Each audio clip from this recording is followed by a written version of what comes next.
नमस्कार मित्रों, मैं आपका मित्र और मार्गदर्शक राजेश शुक्ला एक बार पुनः इंसेप्शन जीएस क्लासेस में आप सबका बहुत बहुत हार्दिक स्वागत करता हूं। मित्रों, उम्मीद करता हूं कि आप सब स्वस्थ हैं, प्रसन्न हैं और नियमित रूप से आपकी पढ़ाई लिखाई चल रही होगी।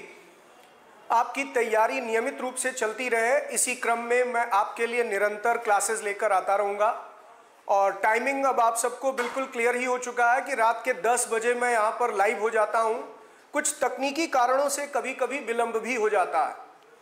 जैसे कल की क्लास आप सबको लगभग 10:30 बजे के बाद मिली, इसके लिए मुझे कई बार खेद भी होता है कि आपकी क्लासेस में इंटरप्शन आ जाता है थोड़ा टाइमिंग को लेकर। लेकिन अभी शुरुआती चरण है, मैं भी एक अरेंजमेंट में लगा हूँ।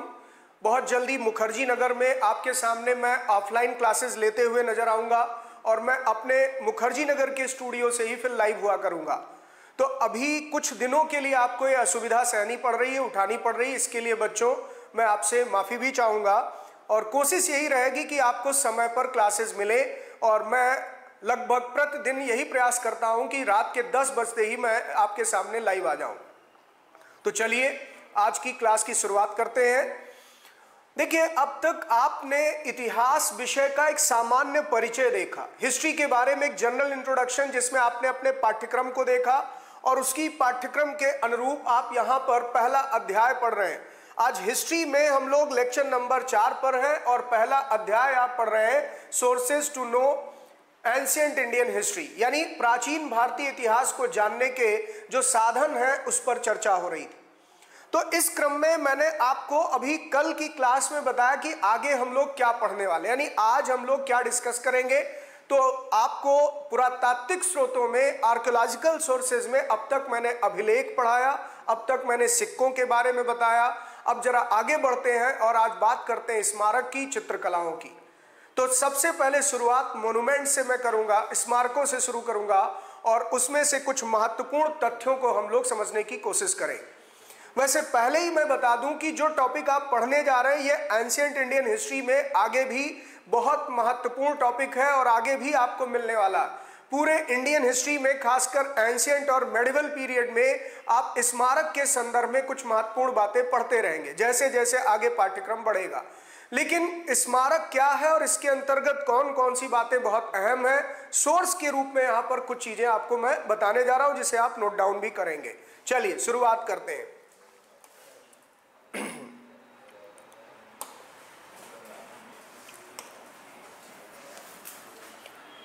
तो हम लोग भारतीय इतिहास के स्रोत के अंतर्गत आज पढ़ने वाले हैं स्मारक, यानी मोन्यूमेंट्स।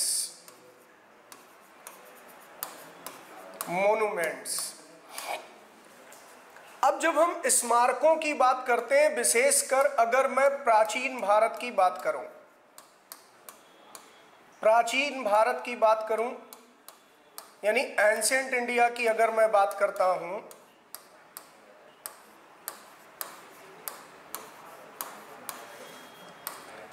तो स्मारकों के तौर पर आप देखेंगे कि इसमें सबसे महत्वपूर्ण पक्ष रहा मूर्तिकला का। मूर्तिकला यानी स्कल्पचर,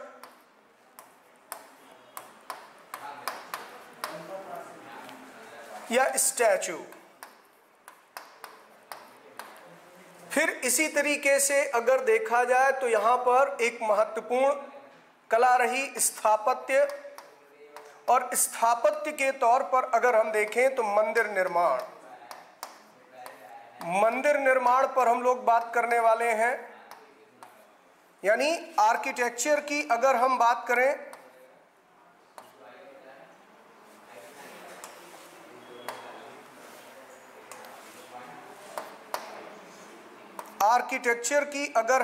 करते हैं तो इसमें सबसे इंपॉर्टेंट है टेम्पल्स। फिर इसी तरीके से यहां पर अन्य महत्वपूर्ण पक्ष है जैसे स्तूपाज, या इसी तरीके से चैत्य,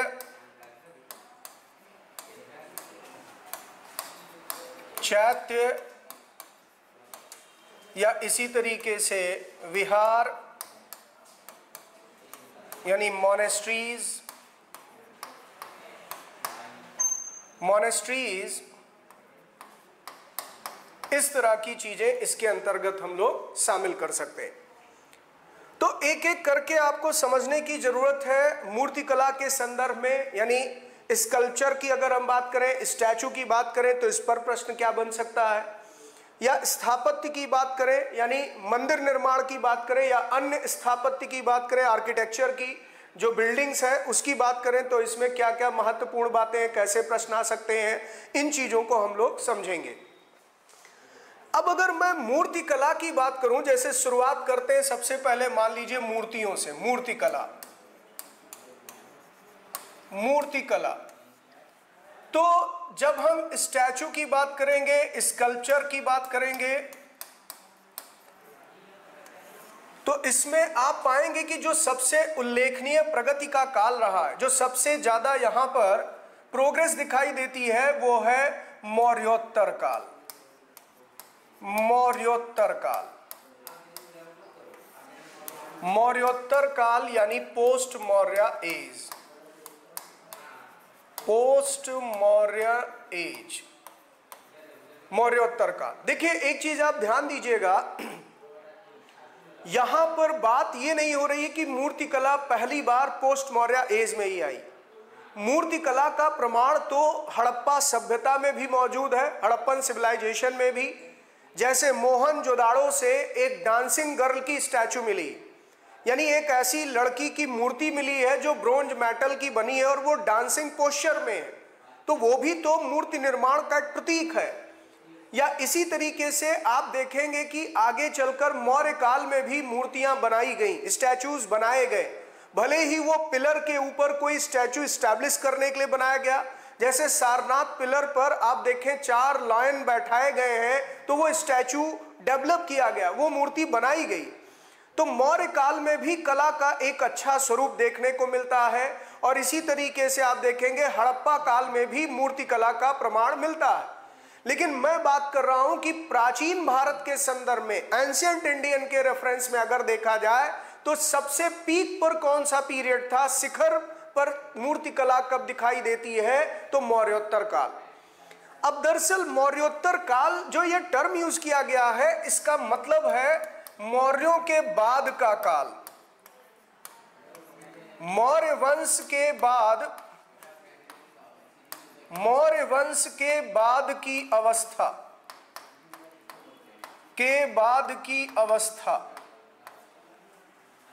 आफ्टर मौर्यन डायनेस्टी। तो बच्चों आप जब यहां पर प्राचीन भारतीय इतिहास पढ़ेंगे तो एक टॉपिक आता है मौर्य काल। मौर्य काल की बात की जाए तो आप जानते ही हैं कि मौर्य वंश का संस्थापक कौन था, मौर्य डायनेस्टी का फाउंडर कौन था, चंद्रगुप्त मौर्य। और लगभग 324 बीसी में उसने नंद वंश के अंतिम शासक घनानंद को मारकर मगध की सत्ता पाई, और इस तरह से लगभग 324 बीसी के आसपास मौर्य वंश के इतिहास की शुरुआत होती है। तो अभी हम मौर्य वंश की इतिहास की बात नहीं करेंगे, मौर्य डायनेस्टी की हिस्ट्री की बात नहीं करेंगे, वो तो आपके पाठ्यक्रम में आगे का हिस्सा है। लेकिन कम से कम जब ये लिखा गया कि मौर्योत्तर काल या मौर्यों के बाद की अवस्था, तो डेट्स क्लियर होनी चाहिए कि कौन सा समय, कौन सा कालखंड है। तो मौर्यों के बाद की अवस्था का सीधा सा मतलब है जो अंतिम मौर्य सम्राट था बृहद्रथ की हत्या 184 ईसा पूर्व के आसपास होती है। तो आप यहां पर टाइम अगर देखें तो लगभग 184 बीसी ईसा पूर्व, 184 ईसा पूर्व से लेकर के और लगभग आप कह सकते हैं 250 एडी तक, ईस्वी तक की अवस्था है मौर्योत्तर काल। क्योंकि लगभग 250 ईस्वी के आसपास एक नए राजवंश का उदय होता है, एक नई डायनेस्टी की हिस्ट्री स्टार्ट होती है जिसने लगभग पूरे नॉर्दर्न इंडिया पर अपना रूल एस्टैब्लिश कर लिया। तो इस पूरे पीरियड को ही कहा जाता है मौर्योत्तर काल, ये मौर्यों के बाद का काल है। और इसी को हम दूसरे रूप में भी लिख सकते हैं। एक तो इसे मैंने बताया आप 184 बीसी से काउंट करते हैं और 50 एडी तक जाते हैं। बच्चों यहां पर आप एक्रोनिम देखिएगा, संक्षिप्त रूप बीसी बिफोर क्राइस्ट और एडी एनाडोमनी। मैं एक दिन आपको डेट्स को लेकर भी कुछ बातें बताने वाला हूं, लेकिन अभी आप समझिए इतिहास में हम यहां पर दो तरह की तारीखों का प्रयोग करते हैं, बीसी और एडी। बीसी एक्रोनिम है, किसके लिए? संक्षिप्त रूप है, किसके लिए प्रयुक्त होता है? ईसा पूर्व के लिए। और एडी मतलब एनाडोमनी, यानी ईस्वी सन की बात हो रही है। तो इस पर मैं विस्तार से आपको अगली क्लास में हो सकता है जानकारी दूं। अभी हमारा कंसर्न कुछ और है, हम लोग किसी और रेफरेंस में बात कर रहे हैं, तो उसी पर अपना कंसर्न रखें। तो हमारा जो यहाँ रेफरेंस है वो ये है कि आखिर मौर्योत्तर काल किसे कहा गया, वो समय कौन सा है। तो मौर्यों के बाद की जो अवस्था आई, और टाइम आपके सामने लिखा हुआ है, तो इसको दूसरे तरीके से कैसे लिख सकते हैं? हम कह सकते हैं 2nd सेंचुरी बीसी से लेकर 2nd सेंचुरी बीसी से लेकर 3rd सेंचुरी एडी तक, 3rd सेंचुरी एडी के मिड तक, 3rd सेंचुरी एडी के मिड तक। मिड यानी इसका मध्य, जो मैंने अभी 250 ईस्वी लिखा। तो 2nd सेंचुरी बीसी मतलब ईसा पूर्व दूसरी शताब्दी, ईसा पूर्व दूसरी शताब्दी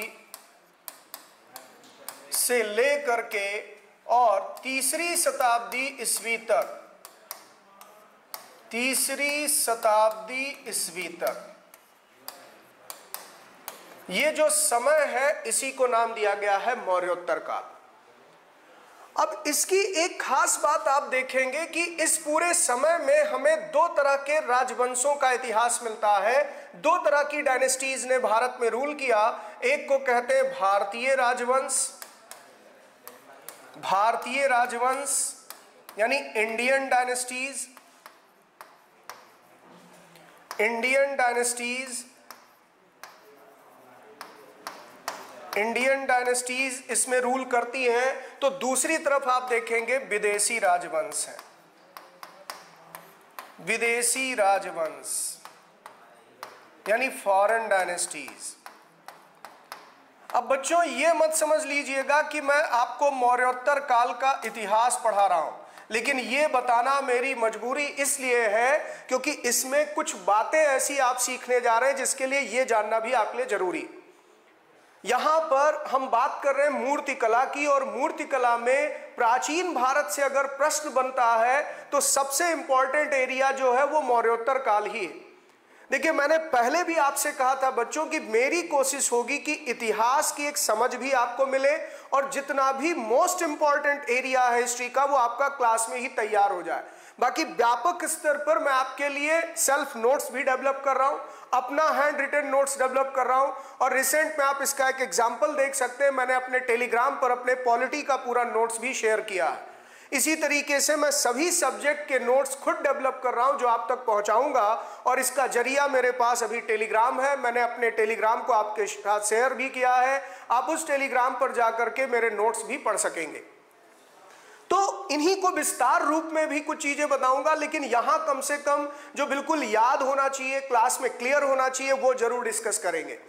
तो भारतीय राजवंशों में कुछ महत्वपूर्ण नाम आपके सामने मैं लिख रहा हूं। जैसे अगर इसमें नाम देखें आप तो एक था सुंग वंश यानी सुंग डायनेस्टी, इसी तरीके से एक था कण्व वंश यानी कण्व डायनेस्टी, इसी तरीके से एक था सातवाहन वंश यानी सातवाहन डायनेस्टी।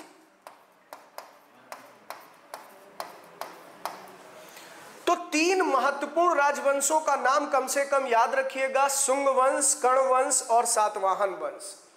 और अगर विदेशी राजवंशों की बात की जाए तो इसमें सबसे महत्वपूर्ण नाम आता है कुषाणों का, लेकिन हम सबसे पहले शुरुआत कर रहे हैं हिंद यमन से। एक ऐसा राजवंश आया जिसको हिंद यमन कहा गया यानी इंडो ग्रीक, इंडो ग्रीक। फिर इसी तरीके से यहां पर आप देखेंगे अगला एक वंश आया शक वंश, जिसे कहा गया, शायद आपको याद भी आया हो, हमने शक शासक रुद्रदामन की भी बात की थी। और फिर इसमें पहलो भी रहे, पार्थियंस भी रहे, लेकिन मैं उनके बजाय कुषाणों का नाम लिख रहा हूं क्योंकि ये ज्यादा महत्वपूर्ण है, यानी कुषाण्स। तो इस तरह से कम ये तीन नाम जरूर याद रखिएगा, सुंग, कण्व और सातवाहन, और इंडो ग्रीक, शक और कुषाण्स। इनमें भी मैं आपको बता दूं कि ज्यादा महत्वपूर्ण अगर देखा जाए कौन थे, तो इधर दक्कन में राज्य था सातवाहनों का, यानी पेनिनसुलर रीजन में, प्रायद्वीपीय भारत में, और इधर कुषाणों का शासन उत्तर में था। तो इसी संदर्भ में कुछ बातों को आप समझिए। अगर हम यहां पर भारत के मानचित्र पर इसको थोड़ा सा समझने की कोशिश करें तो मैं कह सकता हूं कुछ इस तरह से।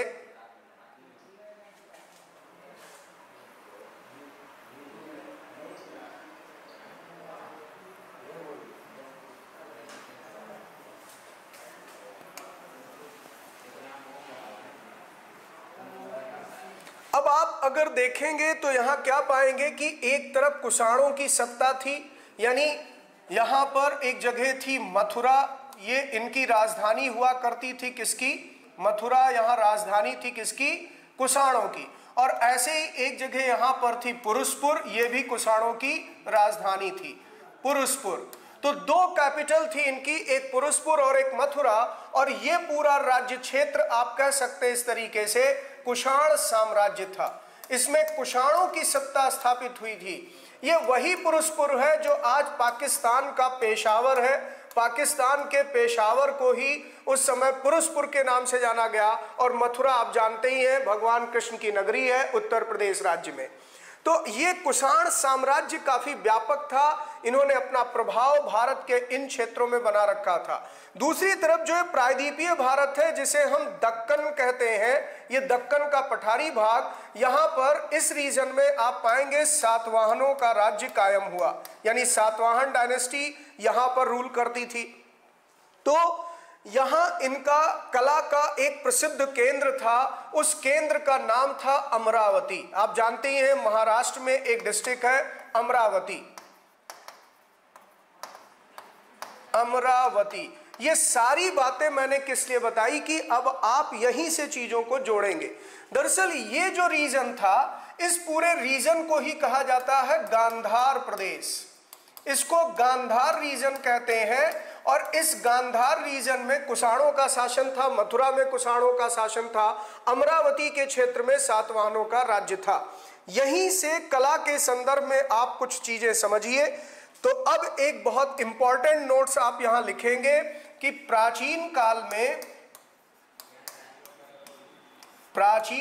में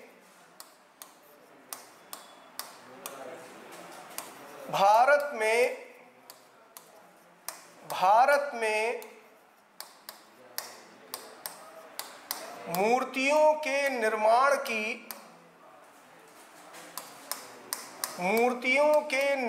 की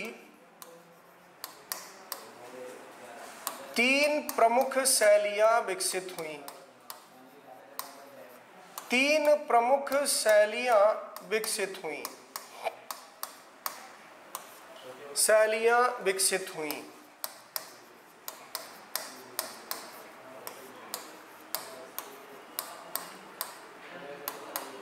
कौन कौन सी शैली? तो इसमें सबसे पहला नाम है गांधार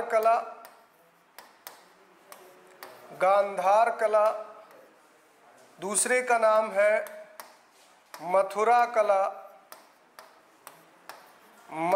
कला, और तीसरे का नाम है अमरावती कला।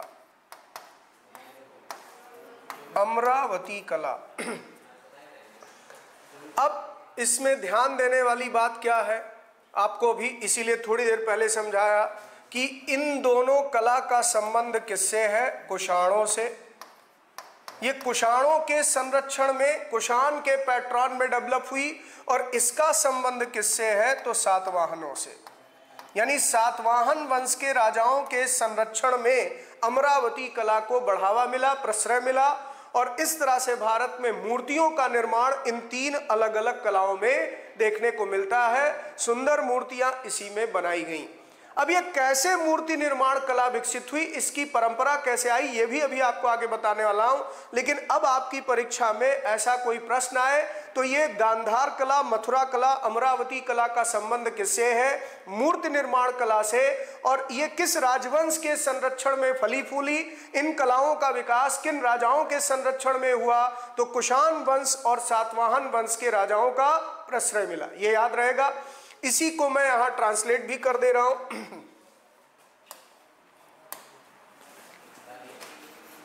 इन ancient India there were 3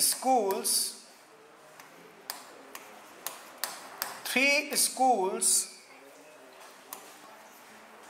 of sculpture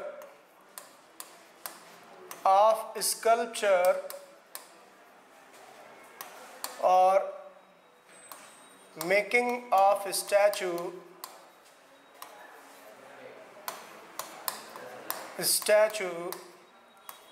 were developed.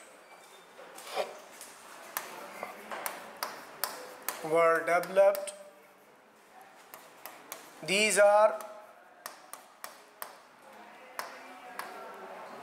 Gandhar art,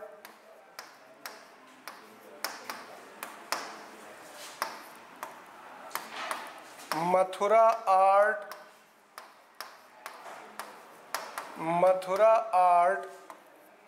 and third one is Amravati art.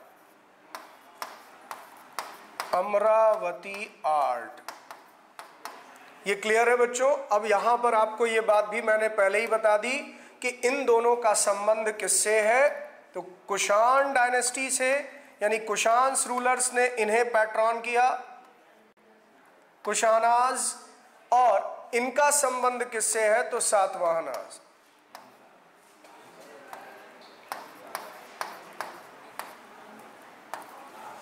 तो ये आपसे प्रश्न पूछा जा सकता है कि गांधार आर्ट, मथुरा आर्ट और अमरावती आर्ट किस फील्ड में डेवलप हुई? तो आप कहेंगे मेकिंग ऑफ स्टैचूज, यानी मूर्तियों के निर्माण के क्षेत्र में।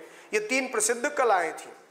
अब जरा आगे बढ़कर इसको और बेहतर तरीके से समझने की कोशिश करते हैं। दरअसल आप एंशिएंट इंडियन हिस्ट्री में पढ़ने वाले हैं कि ये वो टाइम था जब भारत में बौद्ध धर्म की 2 शाखाओं का विकास हुआ था। इनका संबंध बौद्ध धर्म से है, बुद्धिज्म से है। बुद्धिज्म से इनका संबंध है और इसमें बौद्ध धर्म 2 शाखाओं में बंट गया था, जिसमें एक का नाम था हीनयान और एक का नाम था महायान। ठीक है, तो 2 तरह की शाखाएं थी, हीनयान और महायान महायान। अब दोनों में अंतर ये था कि हीनयान में महात्मा बुद्ध के उपदेशों पर चलने की जो परंपरा थी, प्राचीन मार्ग पर चलने की, यानी जो महात्मा बुद्ध के मूल उपदेश थे उसी का ये समर्थन करते थे। जैसे महात्मा बुद्ध ने ईश्वर की सत्ता स्वीकार नहीं की थी, यानी वो गॉड के एग्जिस्टेंस को एक्सेप्ट नहीं करते हैं, तो इन्हें अनीश्वरवादी कहा जाता है, यानी एथेइस्ट थे। ये एक तरीके से यहाँ महात्मा बुद्ध को भगवान के रूप में स्वीकार नहीं करते थे और महात्मा बुद्ध के मूर्तियों की पूजा के बजाय उनके प्रतीकों की पूजा करते थे। जैसे अगर महात्मा बुद्ध को ज्ञान की प्राप्ति हुई तो एक पीपल वृक्ष के नीचे, तो इन्होंने पीपल वृक्ष के कुछ सिंबल, प्रतीक बना लिए और उसी पर ये यहाँ पूजा पद्धति अपनाते थे, यानी एक तरीके से प्रो चेंजर्स थे, यानी ये चेंज के, किसी भी परिवर्तन के विरुद्ध थे। तो महात्मा बुद्ध के मूल उपदेशों के किसी भी रूप में परिवर्तन नहीं चाहते थे, यानी ये मूर्ति पूजा के समर्थक नहीं थे। तो ये महात्मा बुद्ध को भगवान के रूप में स्वीकार नहीं करते थे, भगवान के रूप में स्वीकार नहीं करते थे। जबकि महायानियों ने महात्मा बुद्ध के मूल उपदेशों में भी थोड़ा बहुत संशोधन कर दिया। समय परिवर्तन के साथ, टाइम चेंज होने के साथ इनकी मान्यता थी कि यहाँ पर हमें अपने धर्म में भी थोड़ा बहुत परिवर्तन लाना होगा, और इस क्रम में इन्होंने भगवान बुद्ध की अवधारणा को स्वीकार किया। बोधिसत्व की अवधारणा में यहाँ एक परिवर्तन आया। तो महायानियों ने महात्मा बुद्ध को भगवान के रूप में स्वीकार किया। ये महात्मा बुद्ध को भगवान मानने लगे, और यही कारण था कि आप देखेंगे इनकी पूजा पद्धति शुरू हुई, और इस क्रम में यहाँ पर मूर्ति निर्माण कला का विकास शुरू होता है। तो महायान संप्रदाय के आने के बाद भगवान बुद्ध की मूर्तियां बनाई जाने लगी। और मूर्तियां क्यों बनाई जाने लगी, इसका कारण आप समझ रहे हैं, क्योंकि इसमें भगवान के रूप में बुद्ध को स्वीकार किया गया और भगवान बुद्ध के मूर्तियों की पूजा का प्रचलन शुरू हो गया। तो ये दोनों में अंतर है। यानी महायानियों को आप कह सकते हैं ये आइडल वर्शिप करते थे, ये आइडल वर्शिप करते थे, जबकि ये आइडल वर्शिप नहीं करते थे, क्योंकि ये गॉड के एग्जिस्टेंस को एक्सेप्ट नहीं करते थे। तो गॉड का एग्जिस्टेंस नहीं लिया, इसीलिए आइडल वर्शिप को एक्सेप्ट नहीं किया गया। यहाँ आइडल वर्शिप को एक्सेप्ट किया गया, मूर्ति पूजा को। तो आप यहाँ पर ये बात भी ध्यान रखेंगे कि जो गांधार आर्ट है, मथुरा आर्ट है, अमरावती आर्ट है, ये सब किस संप्रदाय से जुड़े हुए थे? तो आंसर आप लगाएंगे महायान। ये प्रश्न भी आने, किस संप्रदाय से जुड़े थे? तो आंसर क्या लगाएंगे? महायान संप्रदाय से, जो बौद्ध धर्म की एक शाखा थी। तो संप्रदाय को हम इंग्लिश में सेक्ट लिख सकते हैं, और महायान मैंने आपको बताया बौद्ध धर्म की एक ब्रांच बन गई थी, एक शाखा, जिसमें भगवान बुद्ध की पूजा होने लगी। तो ये सारी चीजें याद रहेगी। अब इसके साथ साथ एक अन्य महत्वपूर्ण बात और इसमें जान लीजिए कि जो आपको मैंने बताया गांधार कला थी, गांधार कला, इसमें एक विशेष प्रभाव दिखाई देता है। किसका? यूनान का। यानी ये यूनानी कला से प्रेरित थी, यूनानी कला से प्रेरित, ये यूनानी कला से प्रेरित थी। और इसमें खास बात आप देखेंगे कि इसका जो केंद्र था, जहां पर महात्मा बुद्ध की मूर्तियां ज्यादा बनी, वो जगह थी तक्षशिला, जो कि गांधार की राजधानी हुआ करती थी।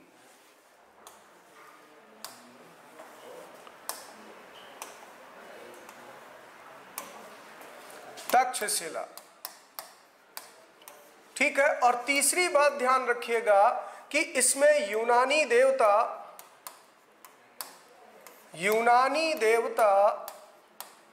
अपोलो की नकल पर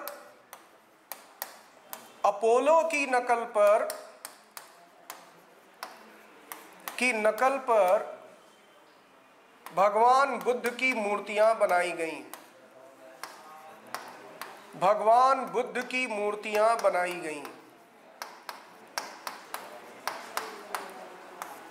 की मूर्तियां बनाई गईं।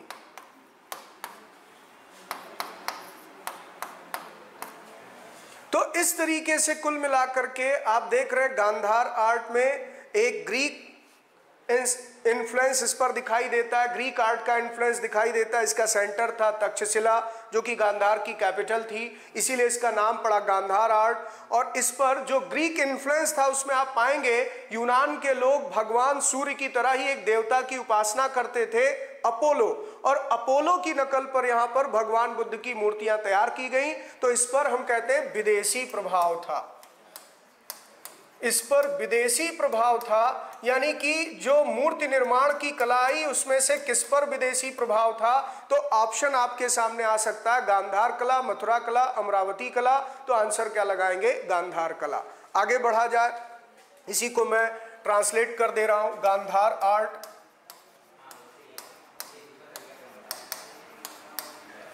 गांधार आर्ट के बारे में आपको क्या बताया? सबसे पहली चीज, ग्रीक इन्फ्लुएंस इस पर था।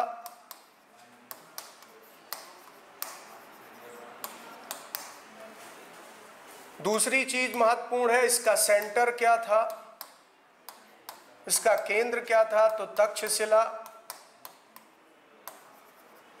तीसरी चीज आपको क्या बताई? ग्रीक गॉड,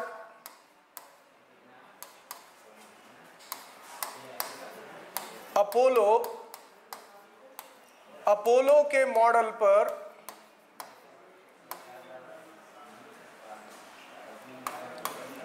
पर बेस्ड था किसकी मूर्ति? महात्मा बुद्ध की। Statue of Mahatma Buddha. महात्मा बुद्ध। और इसीलिए इस पर हम कहते हैं ये एक फॉरेन इन्फ्लुएंस में थी, यानी फॉरेन आर्ट थी। इसे फॉरेन आर्ट के तौर पर, विदेशी कला के प्रभाव के तौर पर देखा जाता है। तो ये सारे फैक्ट आपके परीक्षा के लिए बहुत अहम है।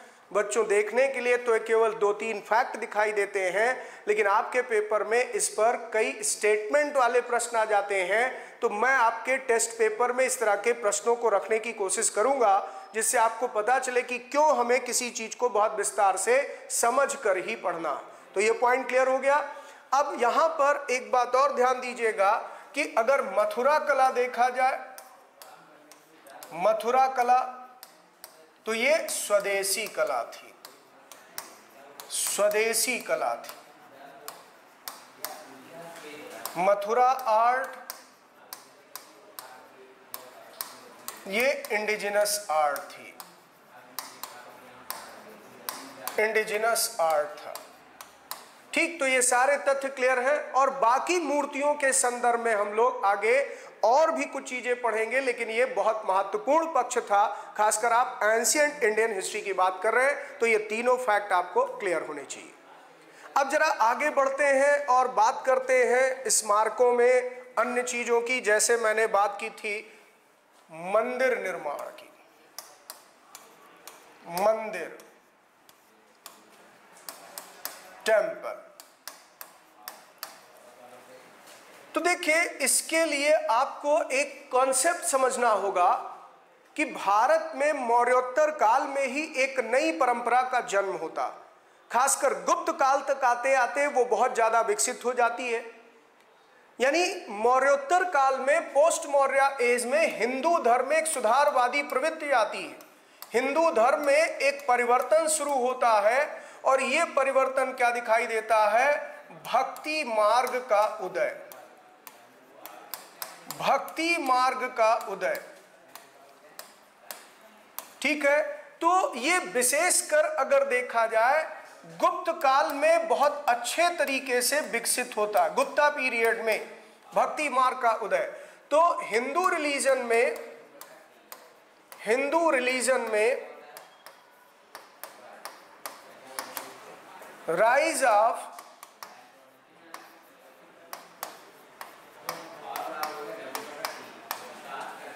भक्ति मार्ग, गुप्ता पीरियड। देखिए, बेसिकली हुआ क्या, अगर आप नोटिस करें तो मौर्योत्तर काल में बौद्ध धर्म का बोलबाला रहा। पोस्ट मौर्य एज में ज्यादा डोमिनेटिंग रहा बुद्धिज्म और जैनिज्म।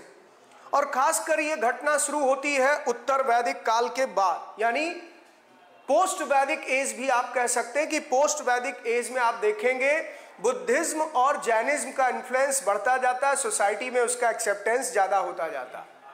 तो बौद्ध और जैन धर्म से जो हिंदू धर्म या ब्राह्मण धर्म को चुनौतियां मिली थी, जो चैलेंजेस मिले थे, उसका इंपैक्ट आता है हिंदू धर्म पर। और हिंदू धर्म में जो कर्मकांड थे, जो रिचुअल्स थे, उसके अगेंस्ट यहां पर एक रिफॉर्मेटिव मूवमेंट होता। यानी उन रिचुअल्स को खत्म करके, उन कर्मकांडों को खत्म करके, जैसे यज्ञ या यज्ञ में पशु बलि को बढ़ावा देना, ये सब आगे आप लोग पढ़ने वाले हैं। तो उसमें एक बदलाव आता है और सभी धर्म जाति के लोगों को, चाहे वो बौद्ध धर्म में विश्वास रखे, चाहे जैन धर्म में विश्वास रखे, या चाहे तथाकथित नीची जाति का हो यानी शूद्र वर्ण का हो, उसे भी भगवान की भक्ति का एक मार्ग दिया जाता है कि कोई भी व्यक्ति यहाँ पर भगवान की भक्ति करके भगवान की कृपा प्राप्त कर सकता है। और ये गुप्त काल में आगे चलकर आप देखेंगे एक विशेष धर्म बन जाता है। और यहाँ से आप पाएंगे कि भारत में मंदिर निर्माण कला का जन्म होता है। मंदिर निर्माण कला का जन्म।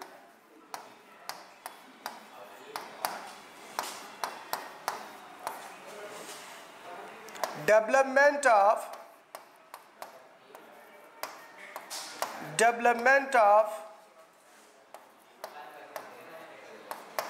Temple building. यानी आपके एग्जाम में यह पूछा जा सकता है कि टेम्पल बिल्डिंग का डेवलपमेंट कब स्टार्ट हुआ, इसकी बिगनिंग कब हुई, इसकी शुरुआत कब हुई, मंदिर निर्माण कला का जन्म कब हुआ। तो आंसर क्या, गुप्त काल। गुप्त काल में ही ऐसा क्यों हुआ, क्योंकि हिंदू धर्म में सुधारवादी प्रवृत्ति जो रिफॉर्मेटिव मूवमेंट हुआ उससे एक नई चीज का जन्म हुआ था, वो था भक्ति मार्ग या भागवत धर्म का विकास। तो ऐसे में आप देखेंगे कि यहां पर भगवान विष्णु, शिव और दुर्गा की पूजा का प्रचलन हिंदू धर्म में बहुत लोकप्रिय हो जाता है। विष्णु के कई अवतारों की पूजा होने लगती है, जैसे वराह अवतार की पूजा शुरू होती है। तो गुप्त काल में यहां पर आप पाएंगे हिंदू धर्म में भक्ति मार्ग के आने से भगवान की मूर्तियां बनाकर एक विशेष स्थान पर रखकर उनकी पूजा पद्धति शुरू की गई, और उस विशेष स्थान पर जहां पर भगवान की मूर्ति को विराजमान किया गया, स्थापित किया गया, मंदिर कहा गया।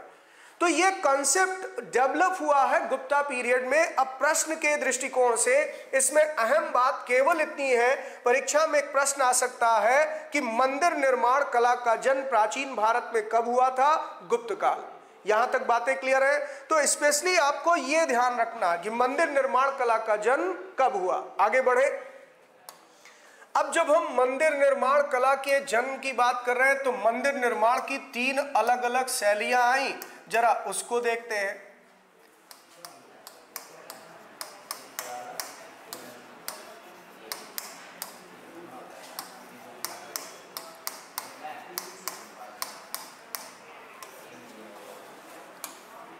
स्कूल्स ऑफ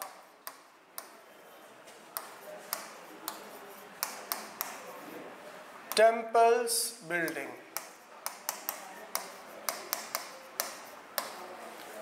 तो भारत में आप पाएंगे मंदिर निर्माण की 3 अलग अलग शैलियां विकसित होती हैं। कौन कौन सी, जरा उसको देखा जाए। तो यहां पर एक है नागर शैली, नागर शैली, नागर स्टाइल। फिर इसी तरीके से एक है बेसर शैली, बेसर शैली, बेसर स्टाइल, और एक है द्रविड़ शैली।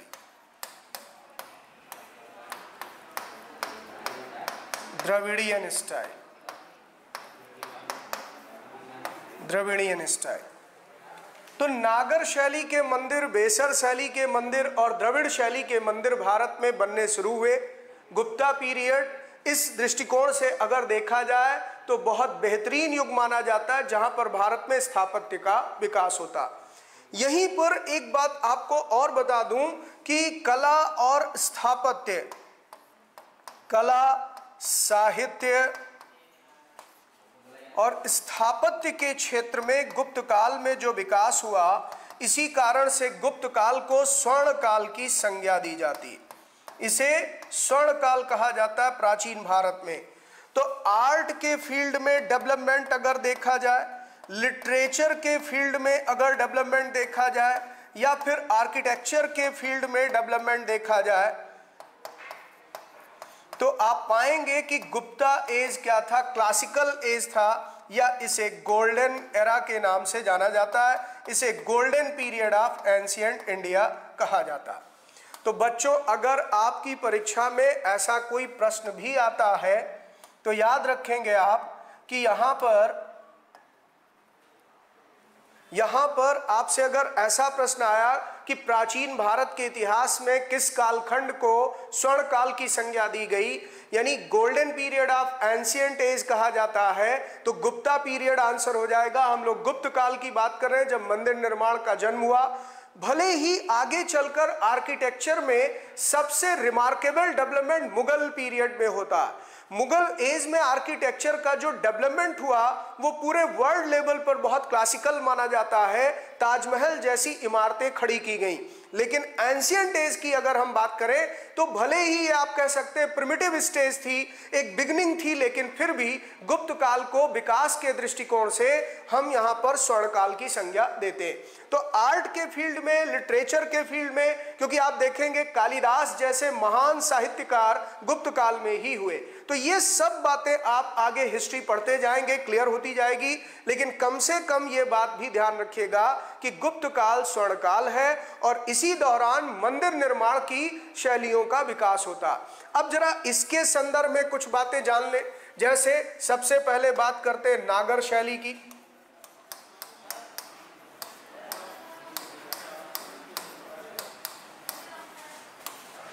नागर स्कूल की बात करें अगर हम, नागर स्टाइल, तो इसमें आप क्या पाएंगे? सबसे पहली विशेषता क्या थी कि उत्तर भारत और पूर्व भारत इन क्षेत्रों में ज्यादातर आपको नागर शैली के मंदिर मिलेंगे। यानी north India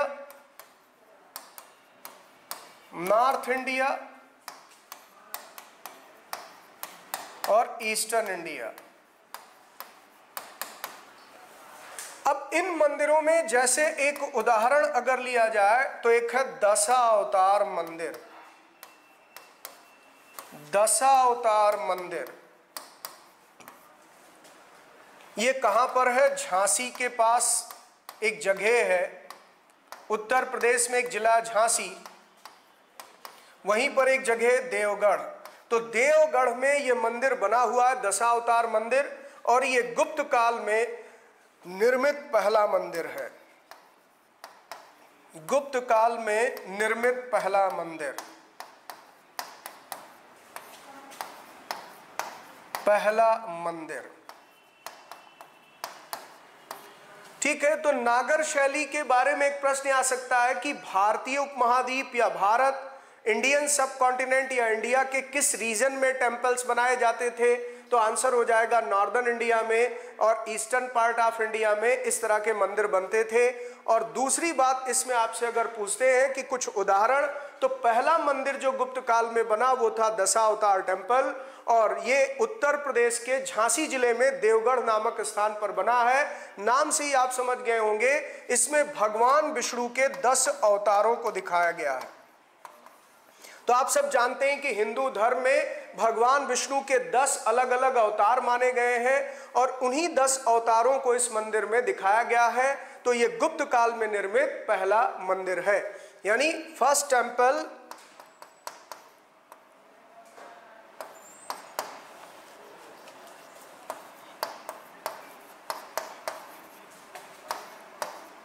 built in Gupta period।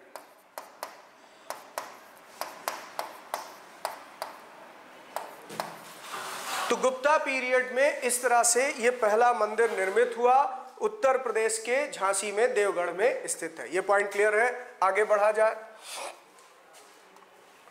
अब नागर शैली में ही एक और प्रमुख विशेषता देखिएगा कि इस समय जो मंदिर बनते थे,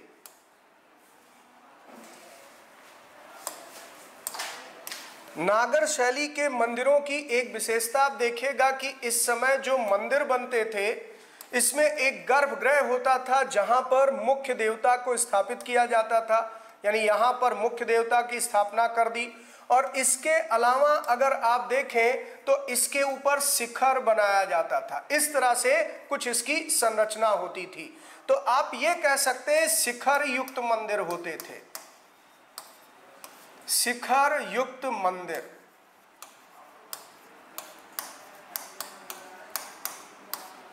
यानी मंदिर के टॉप पर यहां पीक बनाया जाता था, तो पीक के साथ जो टेम्पल बनाया जाए इस तरह से, उसी को कहा जाता था नागर शैली के मंदिर। ये नागर शैली के मंदिरों की कुछ विशेषता थी। तो 3 अहम बातें याद रखिएगा। नागर शैली के मंदिर कहां बनते थे, नागर शैली के मंदिरों का निर्माण किस कालखंड में हुआ, नागर शैली के मंदिरों का स्थापत्य कैसा था, आर्किटेक्चर कैसा था, तो शिखर युक्त मंदिर थे। और इसका सबसे पहला उदाहरण हम कह सकते हैं दशावतार मंदिर है। इसके अलावा कुछ उदाहरण अगर देखा जाए तो जैसे जगन्नाथ टेम्पल है, जगन्नाथ मंदिर है, आप सब जानते ही ये कहां पर है, पुरी में है। और पुरी किस राज्य में है, उड़ीसा में। तो ये सारी बातें तो आप सब पहले से भी जानते ही हैं। या ऐसे ही आप देखें सूर्य मंदिर है, सूर्य मंदिर जो कि कोणार्क में है, ठीक है, कोणार्क में है, ये भी आप जानते हैं उड़ीसा में है, ठीक है। इस तरह के कुछ मंदिर यहां पर हम देख सकते हैं। या ऐसे ही आप देख सकते हैं, एक है दिलवाड़ा का जैन मंदिर, दिलवाड़ा का जैन मंदिर, दिलवाड़ा का जैन मंदिर, ये आप जानते ही हैं कि कहां बना हुआ है, ये है माउंट आबू पर, माउंट आबू पर राजस्थान में। तो राजस्थान के माउंट आबू पर तीर्थंकर ऋषभदेव का मंदिर, आदिनाथ का मंदिर, दिलवाड़ा जैन मंदिर, कोणार्क में सूर्य मंदिर, सन टेम्पल और जगन्नाथ टेम्पल पुरी उड़ीसा में, ये सब इसके कुछ बेहतरीन उदाहरण में गिने जाते हैं। इसी तरीके से आप देखेंगे कि एक और प्रसिद्ध मंदिर है खजुराहो मंदिर, खजुराहो मंदिर। खजुराहो मंदिर आप सब जानते ही हैं, मध्य प्रदेश राज्य के खजुराहो में है। ये मध्य प्रदेश में बना हुआ है। और इसके साथ साथ एक खास बात कि ये चंदेल वंश के राजाओं द्वारा बनवाया गया था। चंदेल डायनेस्टी के राजाओं ने इस तरह के मंदिरों का निर्माण करवाया। तो ये सारी बातें बच्चों आप आगे भी पढ़ने वाले हैं, लेकिन यहाँ कम से कम हम मंदिरों पर चर्चा कर रहे हैं, तो इतनी बेसिक बातें आपको मालूम होनी चाहिए। अब अगर मैं बात करता हूं दूसरा यहां पर बेसर शैली, जो दूसरी शैली थी बेसर शैली, बेसर स्टाइल की बात की जाए तो बेसर स्टाइल के जो मंदिर हैं ये ज्यादातर आप नोटिस करें पहाड़ों को काटकर एक रॉक आर्किटेक्चर की तरह तैयार किए गए। यानी इसी को कहते हैं शिला वास्तुकला, यानी पत्थरों को काटकर उसी को मंदिर के रूप में विकसित कर दिया गया। तो यहां पर ज्यादातर शिखर विहीन मंदिर हैं, यानी इनमें शिखर नहीं बनाए गए। तो इन मंदिरों में शिखर नहीं होते थे, शिखर नहीं होते थे, नहीं होते थे, यानी विदाउट शिखर, विदाउट पीक, विदाउट शिखर या पीक, इनमें पीक नहीं बनाए जाते थे। ये इनकी पहली विशेषता है। दूसरा, इसके साथ साथ पाएंगे ये किन क्षेत्रों में ज्यादातर बनते थे, तो ये ज्यादातर आप देखेंगे कि जिस भाग को भारत में प्राचीन काल में दक्षिणा पथ कहा गया था, दक्षिणा पथ,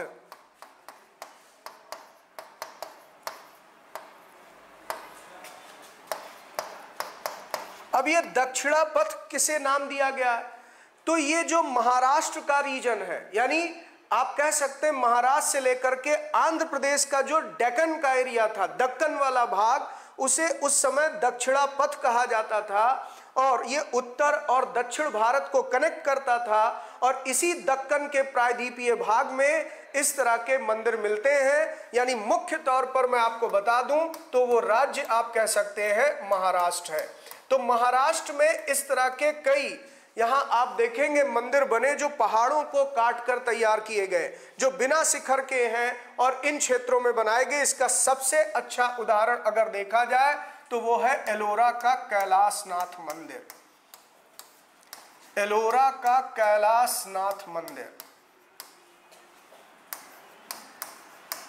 कैलाशनाथ मंदिर, Kailashnath temple, Kailashnath temple of Ellora. Of Ellora.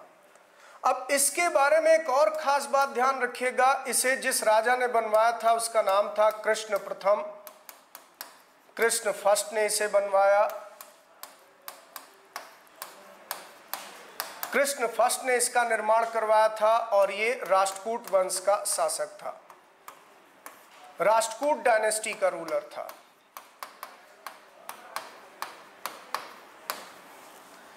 तो इस तरीके से यहां पर बेसर शैली के मंदिर के उदाहरण की जब भी बात करेंगे तो जो सबसे बेहतरीन नमूना है, जो सबसे बेहतरीन उदाहरण है, वो है भगवान शिव का मंदिर कैलाशनाथ टेम्पल, जो राष्ट्रकूट शासक कृष्ण प्रथम ने एलोरा में बनवाया। ये एक पहाड़ को काटकर बनाया गया, इसीलिए इसे शिला वास्तुकला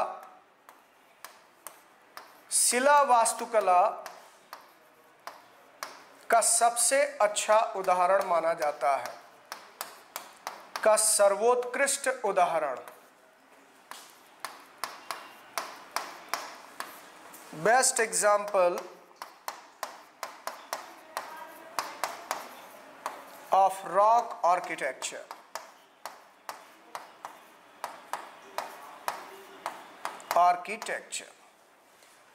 और भी कुछ उदाहरण इसमें हम ले सकते हैं, लेकिन ये कम से कम सबसे प्रोमिनेंट है, इसको याद रखिएगा। अब इसके अलावा जैसे एलिफेंटा के मंदिर है, वो भी बहुत महत्वपूर्ण है, लेकिन अब आ जाते हैं तीसरे शैली पर, वो है द्रविड़ शैली। द्रविड़ शैली यानी द्रविड़ियन स्टाइल।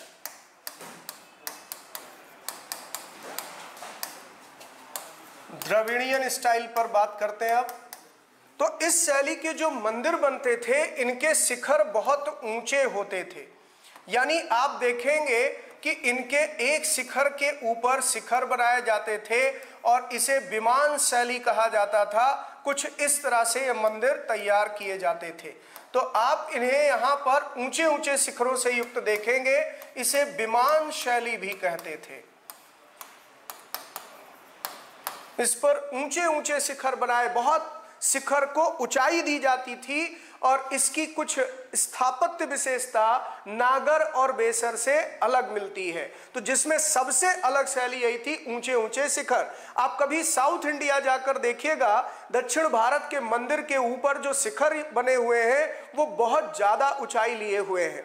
ठीक है, इसके साथ साथ अगर इसके क्षेत्र की हम बात करें, किस रीजन में बनते थे, तो ये बेसिकली कृष्णा और कन्याकुमारी के बीच का जो मैदानी इलाका था, यानी कृष्णा नदी से लेकर कन्याकुमारी अंतरीप के बीच का जो भाग था, जिसे हम कह सकते हैं सुदूर दक्षिण, इन रीजन में ये बनाए जाते। तो कृष्णा नदी से लेकर और कन्याकुमारी अंतरीप तक का जो क्षेत्र है, यानी आप कह सकते हैं कि ये बेसिकली तमिलनाडु का जो इलाका है, केरला तमिलनाडु का क्षेत्र है, वो क्षेत्र था जहां पर इन मंदिरों का निर्माण किया गया, यानी सुदूर दक्षिण का क्षेत्र था। फिर यहां पर एक और प्रश्न बन सकता है। तो पहला तो आप ये ध्यान रखिएगा, रीजन अगर पूछा जाता है किस रीजन में ये मंदिर बनाए गए, तो मैंने अभी आपको क्या बताया कि कृष्णा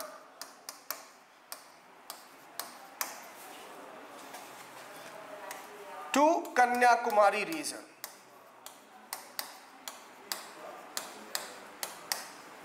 और ये पार्ट है सदर्न इंडिया। सदर्न इंडिया आप कह सकते हैं, या डीप साउथ, यहां ये मंदिर बनाए जाते थे। इसमें एक बात और मैं कह रहा था बहुत महत्वपूर्ण है कि इन मंदिरों के निर्माण का श्रेय या इस शैली के विकास का श्रेय किसे जाता है, तो पल्लव डायनेस्टी के राजाओं ने इन मंदिरों का निर्माण करवाया, स्पेशली यानी पल्लव डायनेस्टी। जो आप आगे हिस्ट्री में पढ़ेंगे कि पल्लव डायनेस्टी कौन सी डायनेस्टी थी, इसमें कौन कौन से प्रमुख राजा हुए, लेकिन पल्लव वंश के राजाओं ने द्रविड़ शैली के मंदिरों का निर्माण करवाया। इसमें कुछ महत्वपूर्ण मंदिरों का नाम देखा जाए तो जैसे महाबलीपुरम का तटीय मंदिर, जो समुद्र तट पर बना हुआ है, सी शोर पर बना हुआ है। तो शोर टेम्पल आप महाबलीपुरम, इसका एक बहुत प्रोमिनेंट एग्जाम्पल है, या इसी तरीके से कांचीपुरम का कैलाशनाथ मंदिर, कांचीपुरम का कैलाशनाथ मंदिर, कैलाशनाथ टेम्पल, कैलाशनाथ टेम्पल आप कांचीपुरम, ये भी इसका एक एग्जाम्पल है। तो बच्चों ये था मूर्ति निर्माण और मंदिर निर्माण से जुड़े हुए स्थापत्य के बारे में, आर्किटेक्चर के बारे में। अब कुछ अन्य पक्षों को भी हम लोग देख लेते हैं। जैसे मैंने बात की थी स्तूप की, ये स्तूप क्या है? तो स्तूप यहां पर आप कह सकते हैं कि जो महात्मा बुद्ध के अस्थि अवशेष थे, महात्मा बुद्ध के अस्थि अवशेषों पर, अस्थि अवशेषों पर निर्मित समाधियां, निर्मित समाधियां, आप कुछ इस रूप में इसको ले सकते हैं। यानी आप कह सकते हैं symmetries built on residual of Mahatma Buddha. तो जो उनके रिमेन्स थे, जो उनके रेजिडुअल्स थे, रिमेन्स की बात की जा रही है, यानी अस्थि अवशेष, तो उन पर जो यहाँ अवशेषों पर निर्माण किया गया, संरचना बनाई गई, उसी को कहा गया स्तूप।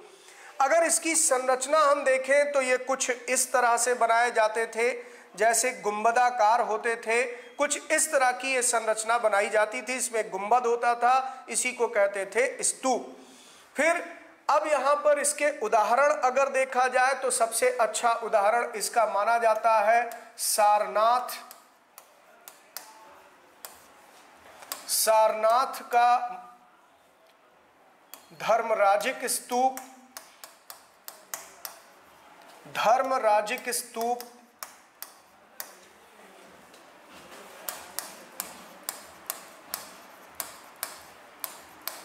धर्मराजिक स्तूप आप सारनाथ,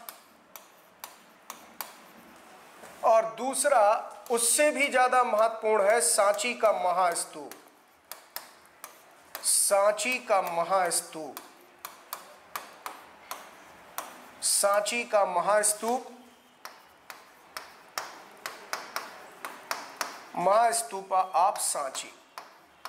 तो बच्चों उम्मीद करता हूं इसके बारे में आप जानते ही होंगे। सारनाथ कहाँ पर है? यूपी में वाराणसी के पास एक जगह है। सारनाथ इसलिए प्रसिद्ध है कि यहीं पर भगवान बुद्ध ने, महात्मा बुद्ध ने अपना पहला उपदेश दिया था, पहला सरमन दिया था। तो इसलिए सारनाथ एक प्रसिद्ध स्थान है बौद्ध धर्म में, और यहीं पर धर्मराजिक स्तूप का निर्माण किया गया। ऐसे ही सांची भी आप जानते हैं मध्य प्रदेश के रायसेन जिले में स्थित है। यहाँ पर भी एक स्तूप बनाया गया जिसे सांची का महास्तूप कहते हैं। और इन दोनों स्तूपों का निर्माण किस समय किया गया, तो या इसके निर्माण में किसका श्रेय जाता है, तो आंसर आप लगाएंगे मौर्य सम्राट अशोक द्वारा निर्मित, मौर्य सम्राट अशोक द्वारा निर्मित। ये मौर्य सम्राट अशोक द्वारा निर्मित हुआ, यानी built by Mauryan king Ashoka. ठीक है, तो ये फैक्ट आपको याद रहेंगे। यानी आपने जाना स्तूप क्या है, और उनमें भी दो सबसे महत्वपूर्ण उदाहरण कम से कम आपको याद रहना चाहिए। आगे बढ़ते हैं। अब मैंने आपसे बात की, इसमें एक टर्म मैंने यूज किया चैत्य। चैत्य क्या होता था? तो चैत्य यहां पर जहां बौद्ध भिक्षु लोग, यानी जो मोंक होते थे, प्रेयर करने के लिए असेंबल होते थे, एक जगह पर जमा होते थे जहां पूजा करते थे बौद्ध भिक्षु। तो आप ये कह सकते हैं ये एक तरीके से बौद्ध भिक्षुओं का पूजा गृह हुआ करता था। बौद्ध भिक्षुओं का पूजा गृह, पूजा गृह, prayer house, a Buddhist monk, a Buddhist monk. फिर इसी तरीके से इसमें भी एक बहुत महत्वपूर्ण उदाहरण है, वो है कार्ले का चैत्य। कार्ले का चैत्य जो कि महाराष्ट्र राज्य में है, चैत्य ऑफ कार्ले जो कि महाराष्ट्र में है। ठीक है, तो उदाहरण भी कम से कम एक आप देख सकते हैं। कार्ले एक जगह का नाम है, महाराष्ट्र स्टेट में है।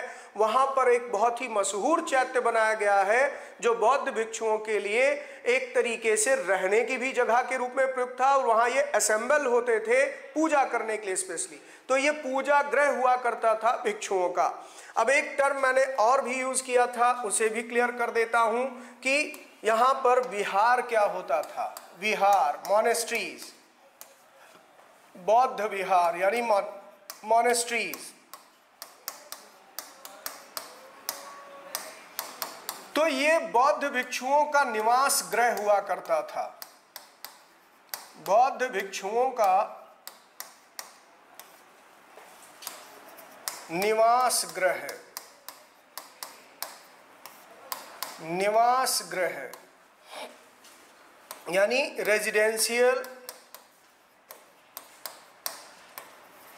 Residential house of Buddhist monk,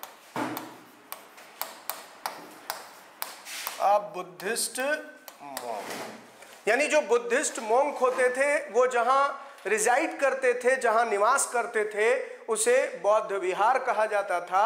और इस तरह से आप देखें तो भारत में सबसे प्रसिद्ध विहार आगे चलकर बना, उसका नाम था नालंदा महाविहार। नालंदा महाविहार।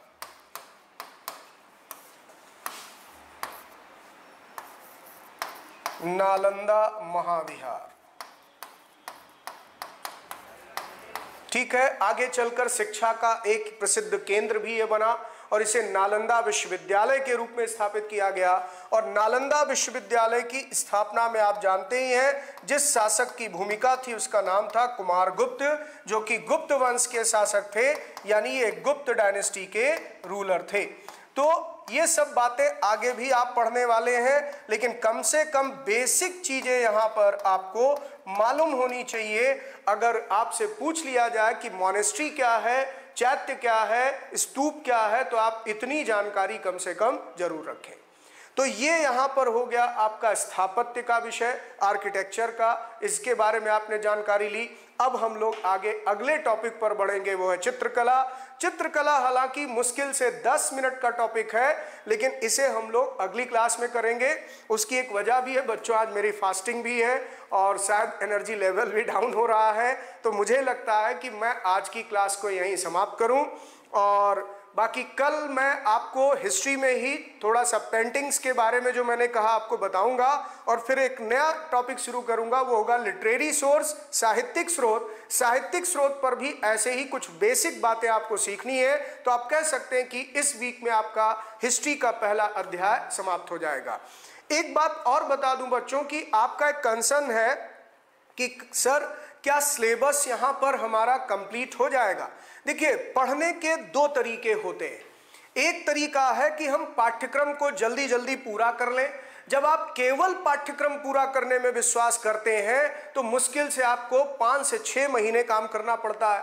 लेकिन अगर आप उस पाठ्यक्रम को तैयार करने में यकीन करते हैं, आप कई बार एक पूरी गाइड पढ़ डालते हैं और परीक्षा में जाकर फिर भी रिजल्ट नहीं आता, वो तथ्य आपके सही नहीं हो पाते हैं क्योंकि आप उन तथ्यों को रटने की कोशिश करते हैं।